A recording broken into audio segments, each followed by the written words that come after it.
point langue این نقطه زبان هستش، نقطه مثلا گرامری بهتون بگم.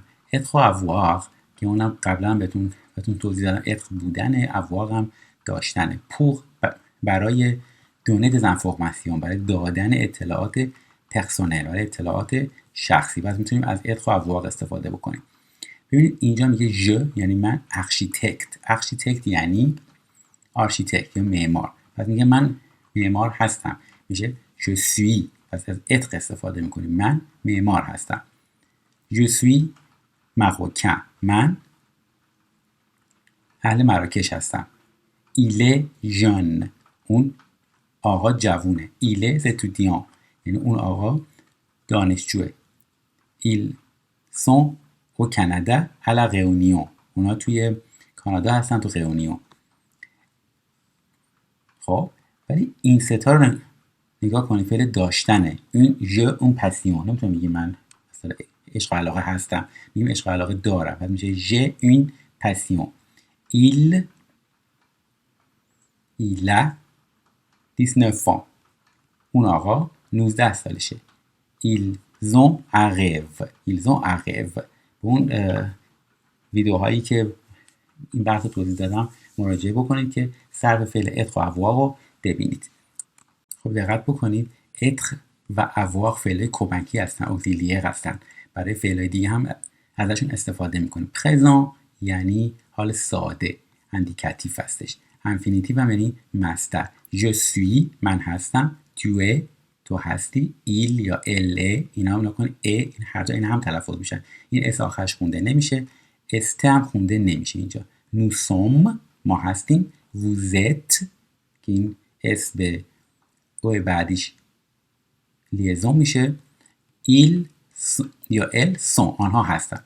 فعل داشتن جو ای هستش که ادغام میشه ژ من دارم، tu as، il a، nous avons، vous avez این اس و زد خونده نمیشن، il و elles ont. نگاه کنید اینجا میشه ils sont، اینجا میشه ils ont، elles sont، elles ont.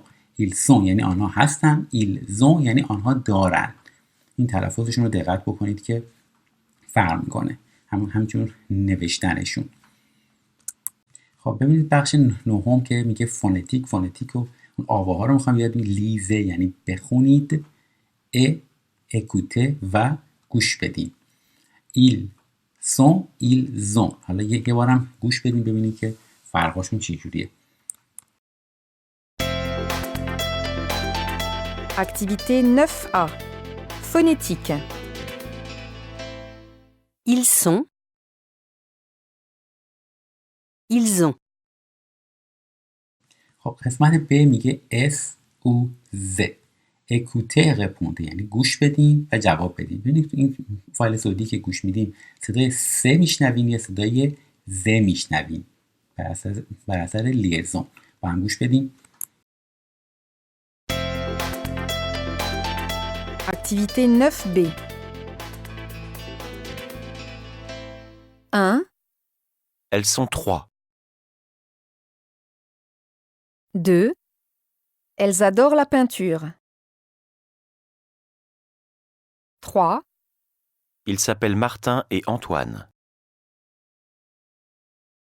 4. Nous avons 3 candidats. 5. Ils s'adorent. 6. Ils ont un rêve.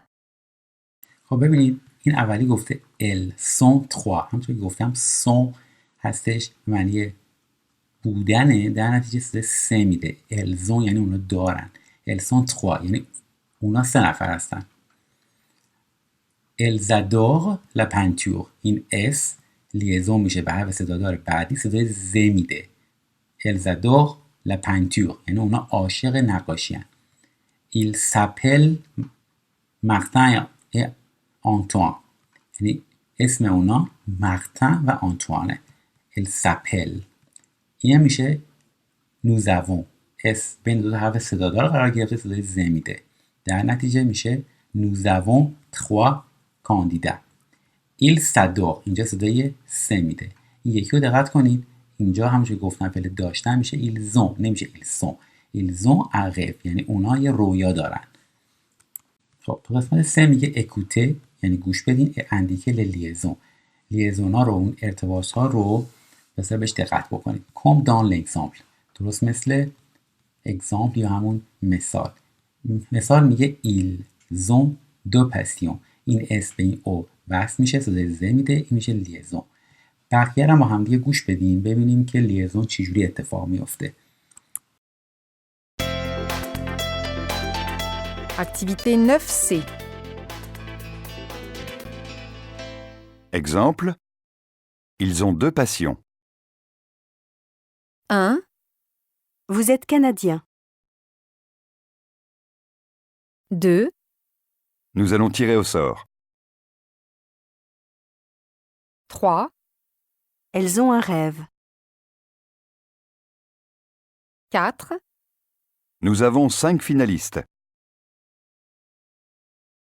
5, Ils arrivent sur les Champs-Élysées. 6, Ils habitent aux États-Unis.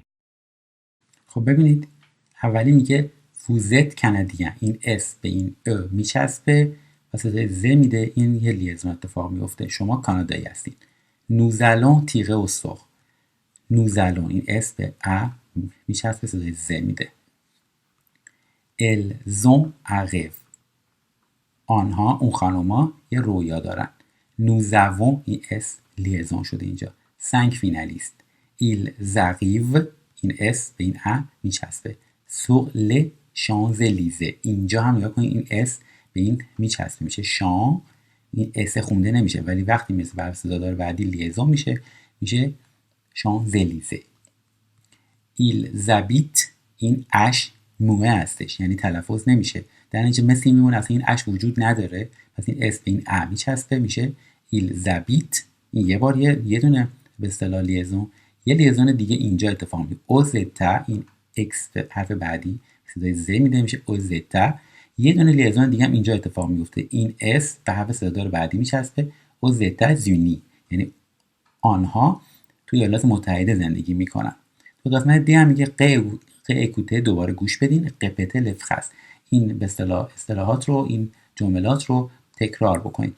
اینو چند بار تمرین بکنید که دستتون بیاد که چجوری لیزون اتفاق میفته. سوالی هم اگه داشتین تو قسمت کامنت ها برای من بذارین که من در خدمتتونم بتونم جوابتون رو بدم.